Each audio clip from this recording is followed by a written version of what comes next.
All right, let's jump right in. Today, we're breaking down one of the most important documents in history, the Declaration of Independence. And trust me, it's way more than just fancy words on old paper. It's a blueprint for a revolution. So I want you to imagine this. It's the middle of a blazing hot summer in Philadelphia. The Second Continental Congress is meeting inside what we now call Independence Hall. And to keep everything they're saying a secret, they've got the windows nailed shut. The tension in that room is through the roof. And who's in this room? We've got 56 men. They're delegates from all 13 colonies, lawyers, merchants, farmers. And they're about to sign a document that's going to do one of two things: either create a brand new nation or get every last one of them hanged. Yeah, let's be crystal clear here. Under British law, what they were doing was straight up treason. This wasn't just some angry letter. It was an official act of rebellion against the king and the most powerful empire on the entire planet. And the punishment for treason wasn't a fine or some jail time. It was death. So when guys like John Hancock and Ben Franklin put their names on that paper, they were literally signing their own death warrants if this whole revolution thing didn't work out. So that brings us to the big question, right? Why? Why would these men, a lot of them pretty wealthy, with comfortable lives, risk absolutely everything? Their lives, their money, their families, all for an idea. What could possibly be worth a gamble like that? Well, to get that, we need to back up a bit and look at what was going on in the colonies. This whole thing didn't just happen overnight. There was a long road to rebellion. By the summer of '76, America was already a war zone. The first shots had been fired more than a year earlier at Lexington and Concord. And you know that Continental Congress? They were already kind of running the show, raising an army, printing money, the whole deal. But the final push wasn't just about fighting. It was about an idea whose time had come. And then this one pamphlet just explodes onto the scene. It was called Common Sense by a guy named Thomas Paine. And everybody was reading it. And it wasn't some stuffy legal argument. Paine basically just said, look, the whole idea of being ruled by a king is just plain dumb. It's absurd. America should be independent, and it should happen now. So the idea is buzzing everywhere. Congress decides, okay, it's time. Let's make this official. The job of writing it up fell to a committee, but the guy who actually penned the words was this quiet 33-year-old from Virginia named Thomas Jefferson. He got the job not because he was a great speaker, but because everyone knew the man could write. And this is the key.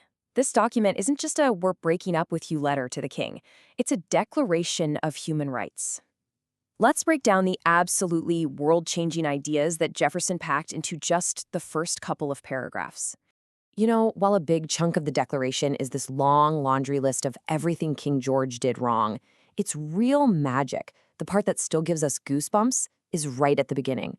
Jefferson lays out these ideas he calls self-evident. Like, they're so obviously true, you don't even need to prove them. Okay, so big idea number one, natural rights. What does that mean? It means you have certain rights just for being born. Period. They don't come from a government or a king. You have them because you're a human being, and no government can ever take them away. Now, Jefferson didn't just pull this out of thin air, right? He was heavily influenced by an English philosopher named John Locke. But check this out, because this is so important. Locke wrote about life, liberty, and property. Jefferson took that phrase and he made one tiny, brilliant change. He swapped out property for the pursuit of happiness. And that one change is huge. It's not just about owning stuff, it's about the right to live a meaningful, fulfilling life. All right, big idea number two, consent of the governed. This one flips the whole world upside down. For centuries, the thinking was that power came from God to the king and then down to the people. Jefferson says, nope, you've got it backwards. Power comes from the people, UP, to the government.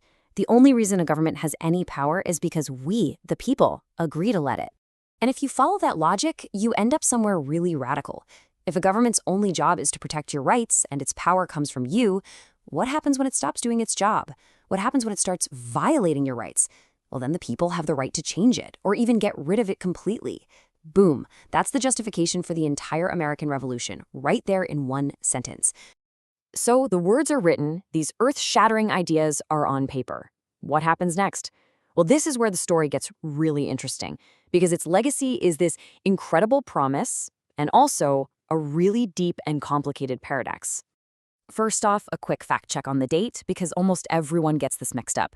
We all celebrate the 4th of July, right?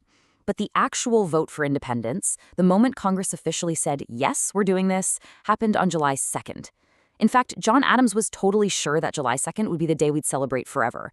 July 4th is the day they approved Jefferson's final wording, and that famous painting of everyone signing the big parchment copy, that didn't even happen until August 2nd. And what about Jefferson himself? I mean, the guy went on to have a staggering career. He was an ambassador, the first Secretary of State, a vice president, and of course, the third president of the United States. His fingerprints are all over the foundation of the nation. But, and this is the giant unavoidable but in the story, the same man who wrote that all men are created equal was a lifelong slaveholder. Over the course of his life, he owned and enslaved more than 600 human beings. And that leaves us with this huge, uncomfortable question that Americans have been wrestling with ever since. How do you square that circle?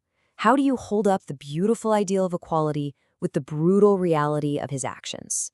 There's no easy answer, but acknowledging that gap, that contradiction, is absolutely essential to understanding American history. And so we end by bringing it all back to you. The Declaration of Independence isn't just a historical artifact locked behind glass. It's a living document.